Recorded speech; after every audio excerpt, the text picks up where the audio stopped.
Alright, buddy. See what you do. See, this Lich game was referred to me by you. I see it's a turbo. So the concerns with this turbo game right off the bat are... Okay, first off. Player perspective. Prepare for Lich. battle. So you're playing the Dire Lich. These are a lot of late game hard carries. So I think your biggest concern is going to be how are you going to keep them under control. And basically put them in their place. One first, tangos are fine. Spent money on your ward. Normally you wouldn't have that much money because in a regular game you would have to buy a courier. Get your ward down early. Okay, so first off, free camera. This ward is good, but if you see where I click on it, it doesn't allow you to see. If you put that ward right here, it'll allow you to see this way and then down this hill here while still giving you all these angles that you want before. If you move it down even further, you can see up here and down this ramp as well. So those are both viable concerns. At this point, you weren't with your teammate. It looks like he tries to do a solo invade or something weird, and that's fine. So let's go back to you. And I'm going to try and keep on directed camera as much as possible.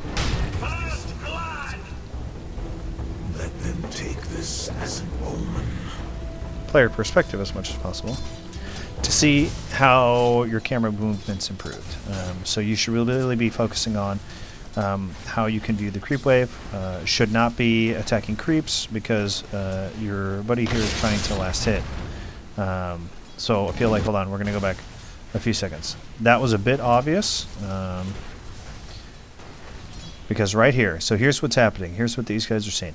You're moving forward. This is the only remaining creep left. So at that point, your friendly creep dies. He has an opportunity to stun both you and your teammate for, go free cam here, for 80 damage plus reduction, so it's going to be like 60 damage basically. Hits both of you, and then there's no friendly creeps here, so watch what happens. You land, these creeps are now attacking both of you, and you're at 380. So let's look at before this incident. You go to basically full health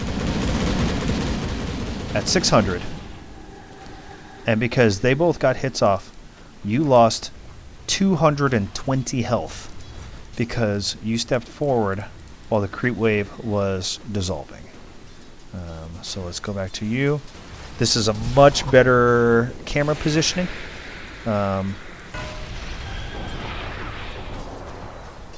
Though your actual player positioning, you should be trying to push these guys away from the wave. At this point, both of these guys have the ability to cast their spells from safety, and the more you right-click, now look, the wave is pushing, and you managed to bring it back because of your spell. If you didn't have the spell, like you're a different support or something like that, that wouldn't be the case.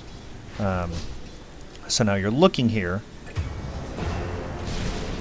but there's an Arc Warden here, there's a creep wave behind it. You're good to have the camera focused on this part of the screen, but kind of wonky camera positioning still. I think there's like a lot more that you could have seen. Like at this point, did you just pop clarity? Is that your teammate? Okay, that was your teammate. You ended up taking that.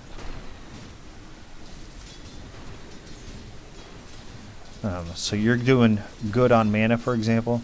It looks like you're clicking on creeps in order to check their health. That's fine. And now look at this. You have a creep wave that's pushing. Let me go back 10 seconds here. This moment right here. Again, the last creep is dying. This guy's putting his missile down, which is a stun. Your ability is a movement slow. So right here, you could have frost blasted him. You're not short on mana. This would have hit him sooner, and you could have done the same thing that he did which is to let him tank this creep wave. Now, during this time, he's tanking that creep wave, but you're not there to right-click him or anything else. And just that moment, coming back here, boom, there's the last hit. You could have slowed him right here. This whole time he would have been taking creeps, and he would have been hit by the rocket earlier so that you can move. But instead, you kind of felt like you were lagging behind. And I'm not sure why, because if we go back 10 seconds again, okay, second to last creep, go to the last creep, and you just turn around. Your mouse is moving. I can see you're here. Looks like you're moving through the menus. But I don't really think that was like the optimum time. That, and you can buy your boots from the side shop right here. So if you were going to come forward anyway, that's fine. Like right now, should not be missing these last hits. You should get this deny. Have been really handy. But you're worried about your boots. And you're gonna go into the tower. Yep, you're diving the tower. So now you just tanked 1, 2, 3 hits from the tower for about 250 something health, and you have to use your last tango, which is okay. I'm glad you're using your tangos as opposed to holding on to them. But it's just when you went under tower for that brief second and you end up tanking 3 hits from the tower, you didn't accomplish anything by doing that. So, just a thought. Right here, let's hit that. So what would happen there? You're working this guy down. You're like, okay, this is the guy I'm gonna last hit. Right now would be the perfect last hit, and you attack this creep. Like I'm not sure what happened there. Just like a slow reaction time.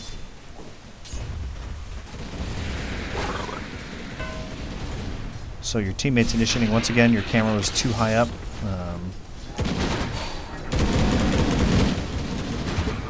And you guys get the kill. That's great. But, like, hold on. What was that? Not the kill. The kill is easy. Got it. You did this. Your Ice Blast on cooldown. You couldn't have contributed. Okay, so you did get that last hit with that. That was good. I don't know if it was necessary for you to use your primary spell for 150 mana, but I guess if you're going to dissolve this guy anyway... and you got pretty good out of that. Pretty good conversion. So this right here, excellent camera position. This whole situation here, great, but you're missing last hits. Like right there, you shouldn't have last hitted or done that second attack. That one you got. This one you're going to attack too early. Stop right here. You can wait 1 second for the creep to be about, I don't know, 60 health lower, but you're going to attack now, and now put him at 12 health. There's no possible way you can last hit this situation because these three creeps are going to kill it. If you would have waited, I mean, not even 1 second, just a fraction of a second, you could have had that last hit and you could have had that, but you kind of let the auto attack happen automatically, and now it puts you in a bad position. And now you are close to having your Chain Frost, which is the ultimate you wanted to use, but this guy teleported in and you Ice Blasted him. For what? 100 damage? You Ice Blasted him for 100 damage. Now you gotta reset, you gotta eat this creep just to have mana for Chain Frost. And now you only have mana for one or the other, whereas at the opportunity where you get to initiate, you should be able to use both your spells. You hit him with the Chain Frost, preferably hit more than one, and then the Frost Blast, and then you can hit the Chain Frost. That way their movement is slowed. They're going to have a harder time walking away from each other in order to avoid the damage. And now we're just kind of spamming this out, which is fine because you have a mana regen ability, but at times like this during the push, like dissolving your range creep, regardless of how good of a plan that is, we have an opportunity to do damage to their tower, and we're forced to use the range creep because we're spamming out Frost Blast on a wave. By the way,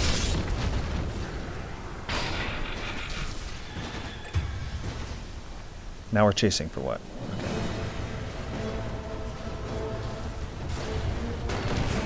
If you really wanted to spam it out, then what you should have done is max this out first so it does the most damage to the wave.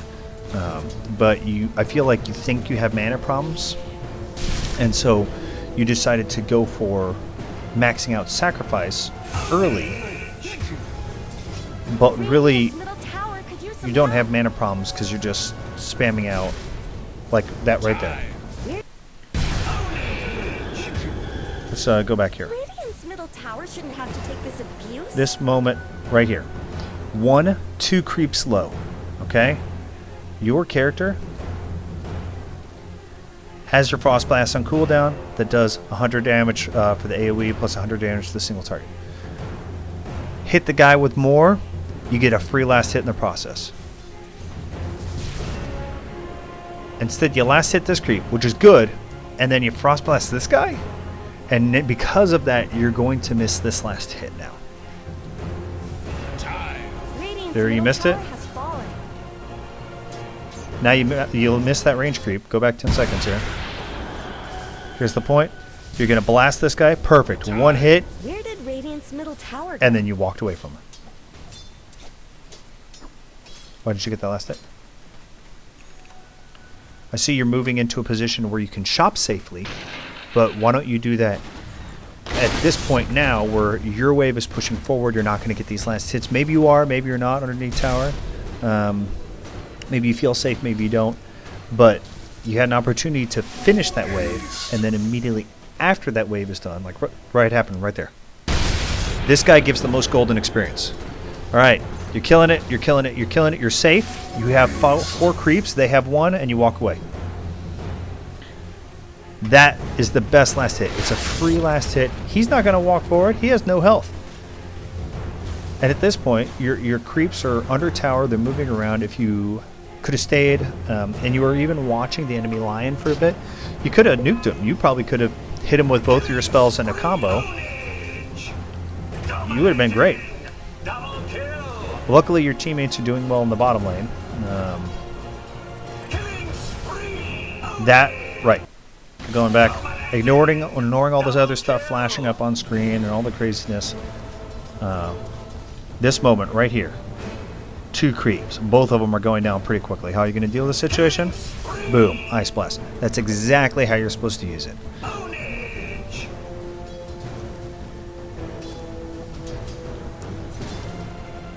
Could have waited 1 second there. This is good. Too early. I'm going to have a hard time. I got to go back one more time, okay?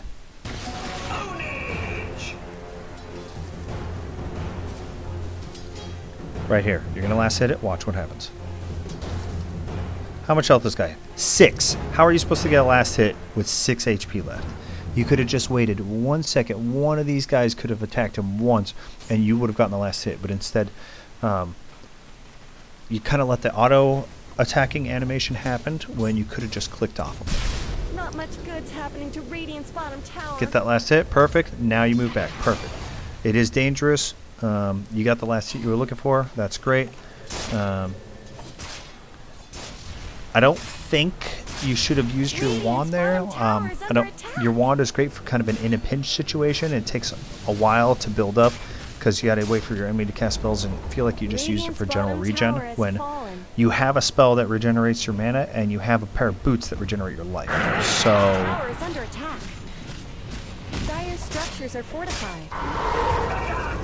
You should be getting in position now. So there's a fight happening, and we're watching the tower. So like, Dire have fortified their structures. right here. What are we looking at? We're looking at a tree line. We're looking at a tower, but there's not really optimum kind of positioning here. Whereas right here, we see that this guy, who's pretty well off, has come out of the jungle. He's doing an initiation. He's hit 2 already. This guy's now out of position because he's tanking a creep wave and he's underneath the tower. Okay? This is the point in time when you should be moving forward and chain frosting these two individuals. Instead, you're too deep in the trees. You could be right here, somewhere along this kind of, I can't ping, like this line right here. You're still safe in the trees. You're still in a position where you can initiate on this guy. By the way, Omni Slash is on cooldown, but we didn't look. That's okay. And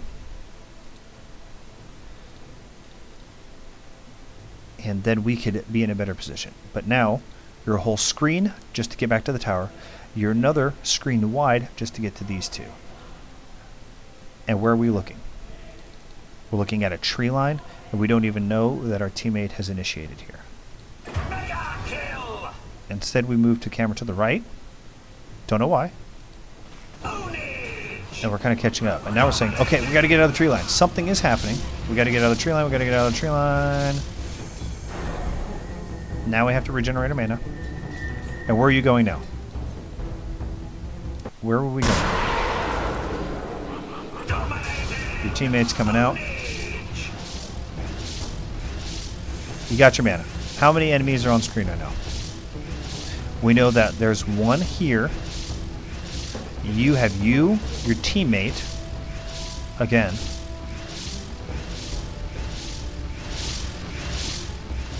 Your teammate here is getting initiated on by this guy. Are you in any way in any danger right now? I don't feel like it. I don't want directed camera. I want player. And at this moment, we say, okay, I've got my creep. I'm moving back to the tower. It looks like you're perfectly safe to me. If anything, you should be pushing forward because your teammate's still fighting over here. It looks like he's going to win because of the damage he's done to this guy here. And let's watch it play out. Great. This guy's now dead. You're still perfectly safe, and we're 2 screens away. And we now see where this individual has come from. Who's out of mana, out of health. He's a perfect target.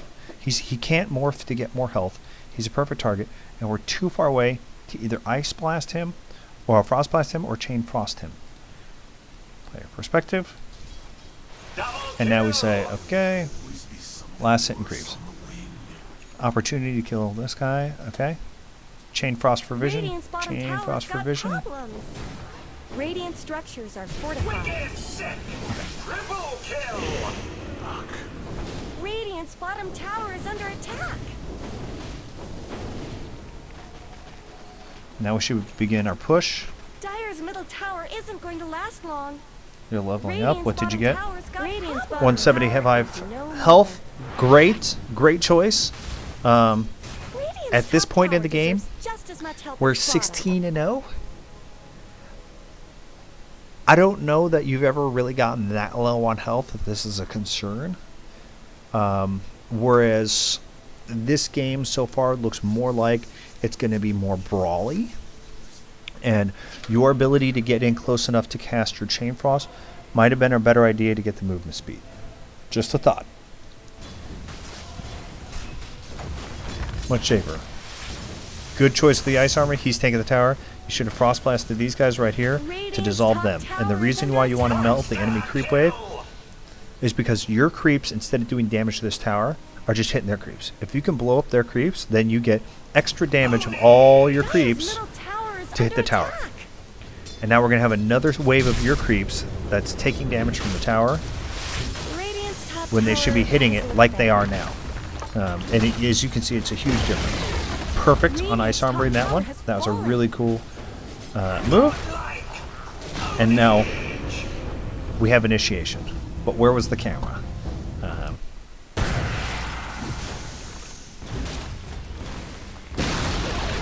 Tower's gone. So what are we looking at? We have your enemy here, your teammate here. We don't necessarily know where everybody else is. Radiant's top tower has fallen. But now we're readjusting. Now we see a teammate here, or an enemy here. Great. He is facing forward, moving down. You are moving to the left. Great, to not stand right next to each other. But instead, When it's already a 2v1, from what you can see, we move away from the fight. Now, we say something is happening. Let's go back to the fight. And at this point, he and him have initiated on this guy who's not very well fed. He's farming a creep wave, and we are 2 screens away and really unable to get any of our spells off. So, I know we've been focusing on the idea of not dying. Right here. Slow him? Okay. First thing you should have done. Moment right there. You can see him. You're in range. Slow him. Because if he's going to be trying to make his escape, you should be frost blasting him in order to prevent him from doing that. That being said, Ice Armor's on cooldown. Hook up your buddy. Basically what I'm saying is use any of your spells. Okay. And you reapply the Ice Armor. Radiant's top tower is under attack. You use Ice Armor. Oh, you Ice Armor the creep. Okay. Okay. This is good. You're checking behind the tower. You're checking behind the tower. Radiant's top tower deserves just as much help as bottom. You're checking here. This is good. However, if you look right here, still about a third of your screen is tree line. I guess they could jump out of the tree line. Not real possibility. Maybe if you're going to check behind tower, you should be going from a position like here to a position down here. And back up. There's still a fountain here, so they can still teleport in behind you, which they have. But you should be checking to see if they're maybe transitioning over from mid lane. Just kind of optimization here. But right now we're watching kind of this. And your target is at the very bottom edge of the screen. So that means if any of your enemies are behind it, you won't know they're there. Blimey! Ownage!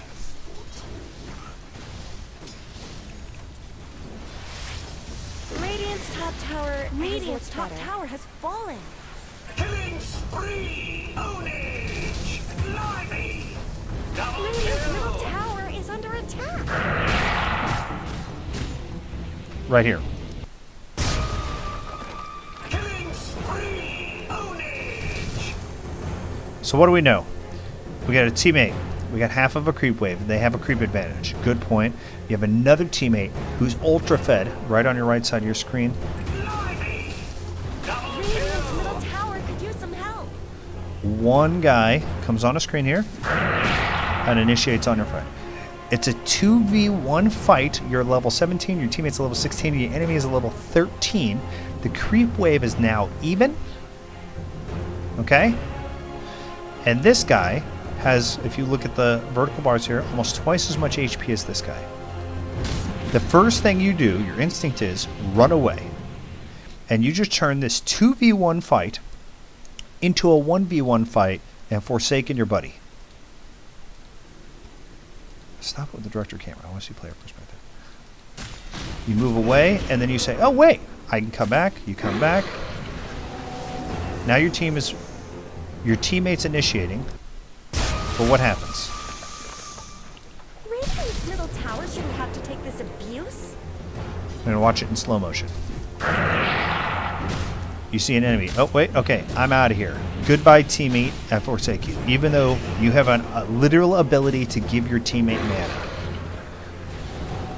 Now you've done that. He's also turned into Hulk mode. We're watching half of a tree line. By the way, you can't even move into this part of the map when we have the opportunity to move the camera a little bit to the right, which is the direction most likely your teammates are coming from. Your teammate, who hits like a tank, is level 22, comes into frame, and we are running away from a 3v1 fight. These guys are going in, and now you say, okay, I want to be here. How far away? Teammates, the enemy's here, your teammate is down the hill, and you are up another hill trying to come down in order to catch up to them.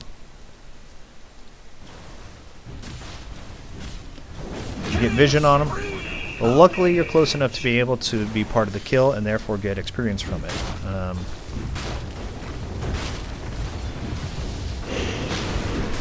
And now, same thing.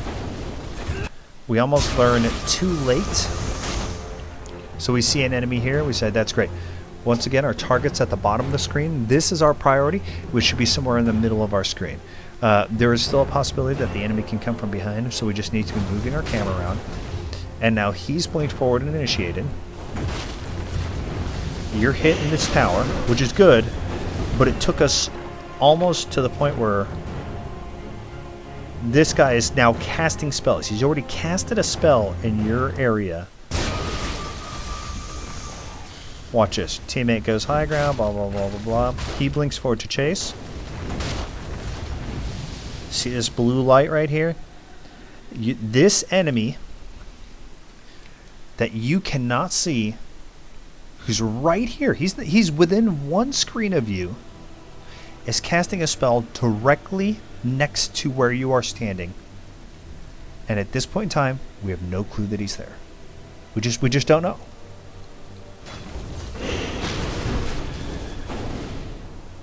And now, luckily, your teammates are hitting him. But he just got a pretty heavy spell off. Free camera?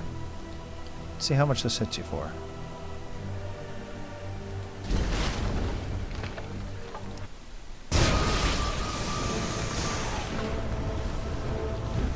You are full health.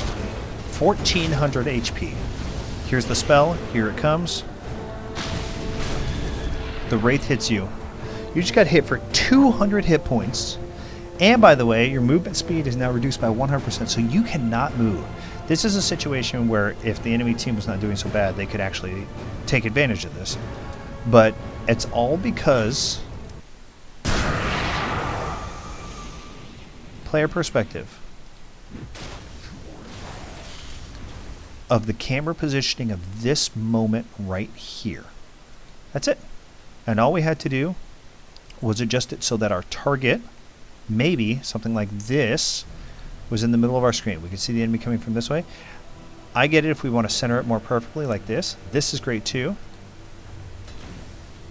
But if we did that, we would see this guy coming. We would see your teammate initiate over here.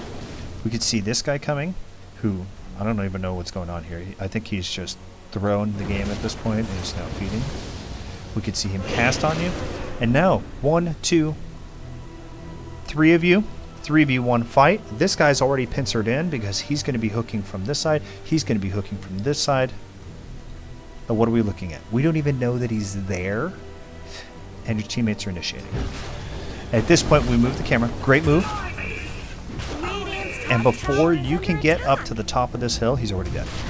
And we didn't participate in that fight at all. Top tower has fallen. Radiant's top barracks are going to blow over. Double kill! Radiant's top barracks have fallen.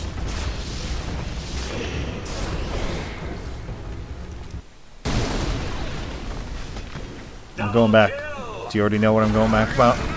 I'll let you do. Top barracks have fallen. Moment right here. Let's look at what's going on. No enemy buildings. Both enemy buildings are down. We are in a 3 versus 2 fight with the entire creep wave present. 1, 2, 3, 4, 5, 6, 7, 8 creeps. 2 creep waves present. You're level 23 and 2 level 19s are versus 2 level 15s. I'm going to go back to player perspective. What is the first thing we do? Run away. Now that we run away, we say, oh, this fight actually is safe. When the instinct should have been, beforehand, it's 3 versus 2. Even just looking at the numbers without looking at the deep analysis of how many creeps there are on screen, how many buildings there are hit, and blah, blah, blah. Now we're reinitiating.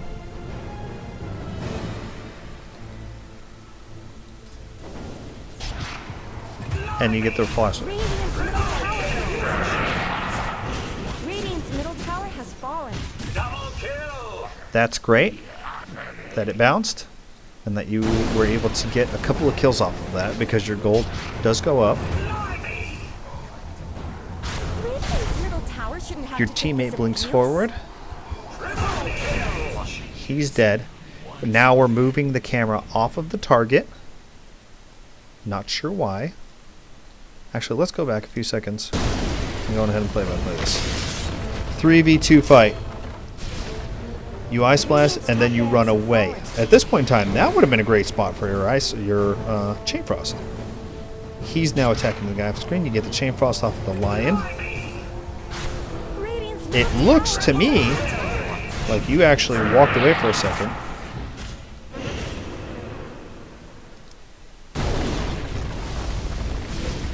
I want to count the number of times we walk away from the fight here. 1.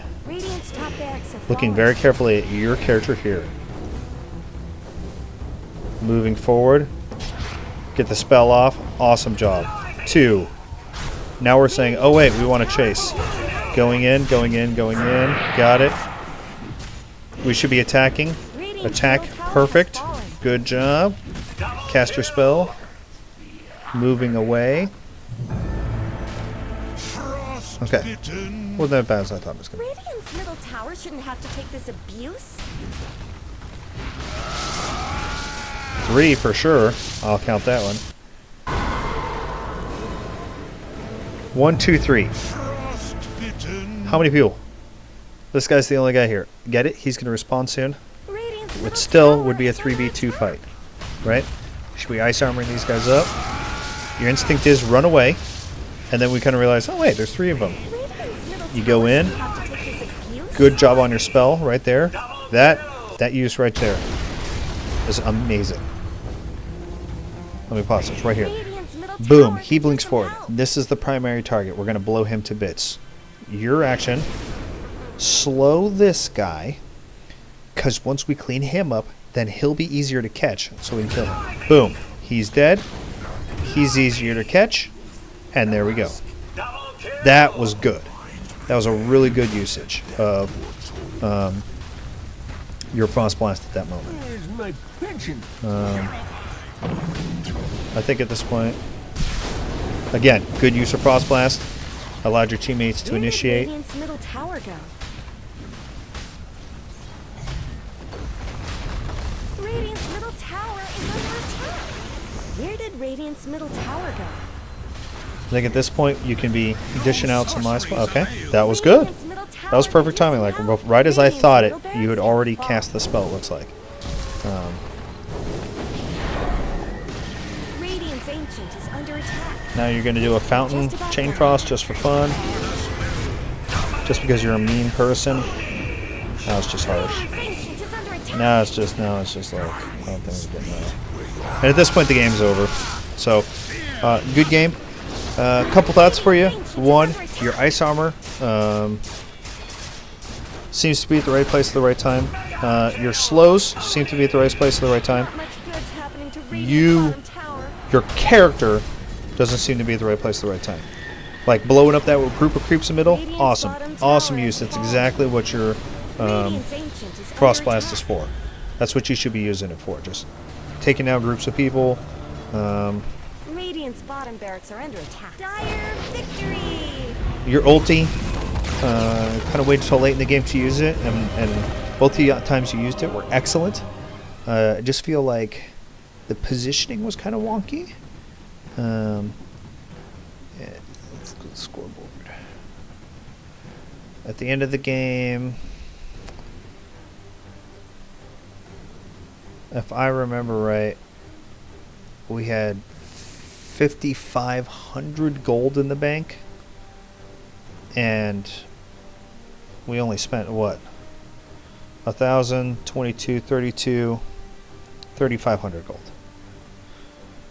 So we had 3,500 gold spent and a net worth of 13,000. So you did well. Even the highest last hitter on your team didn't really hit that many creeps because you guys were fighting the whole time. But I would say think about what you would want to have queued up.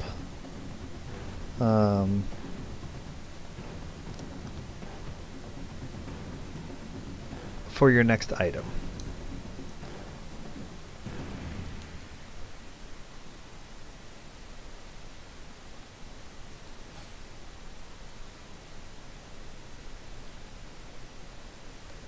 So here we go. 12-minute game. Your net worth skyrockets when you start to throw your chain frost in the fights and go into battle. That's what happened at the very, very end of the game. The first 10 minutes, obviously you're getting levels, you're getting your ult and stuff like that, but I think a couple of those positions you could have thrown your ult early and really boosted yourself into some higher damage. Like these guys, for example, you can see that they have fights early on, pre-10-minute mark, like right about here, where these guys get pushed down and these guys start to move up. And this group here starts to move up, and that group is 1, 2, 3, 4. And where are you? Running away from fights.